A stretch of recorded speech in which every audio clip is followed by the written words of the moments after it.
வாசிப்பு. சங்கீதம் 58. தான் கெட்டு போகாதபடிக்கு அல்தஷ்கேத் என்னும் வாத்தியத்தில் வாசிக்க தாவீது பாடி ராகத்தலைவனுக்கு ஒப்புவித்த மிக்தாம் என்னும் சங்கீதம். 1 முதல் 11 வரை.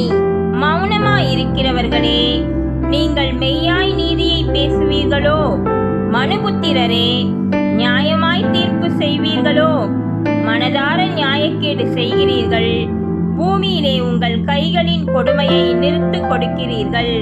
துன்மார்க்கர் கர்ப்பத்தில் உற்பவித்தது முதல் பேதலிக்கிறார்கள். தாயின் வயிற்றிலிருந்து பிறந்தது முதல் பொய் சொல்லி வழி தப்பி போகிறார்கள். சர்ப்பத்தின் விஷத்திற்கு ஒப்பான விஷம் அவர்களில் இருக்கிறது. பாம்பாட்டிகள் வினோதமாய் ஊதினாலும் அவர்கள் ஊதும் சத்தத்திற்கு செவி கொடாத படிக்கு தன் காதை அடைக்கிற செவிட்டு விரியனை போல் இருக்கிறார்கள். தேவனே, அவர்கள் வாயிலுள்ள பற்களை தகர்த்து போடும்.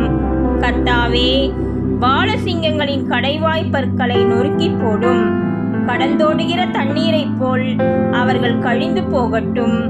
அவன் தன் அம்புகளை தொடுக்கும் போது அவைகள் சின்ன பின்னமாய் போக கடவது. கரைந்து போகிற நத்தையைப் போல் ஒழிந்து போவார்களாக.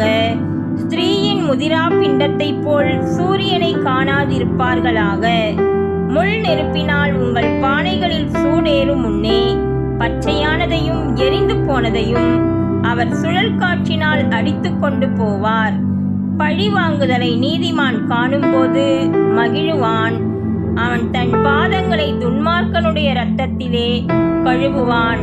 அப்பொழுது மெய்யாய் நீதிமானுக்கு பலன் உண்டென்றும் மெய்யாய் பூமியிலே நியாயம் செய்கிற தேவன் உண்டென்றும் மனுஷன் சொல்லுவான்.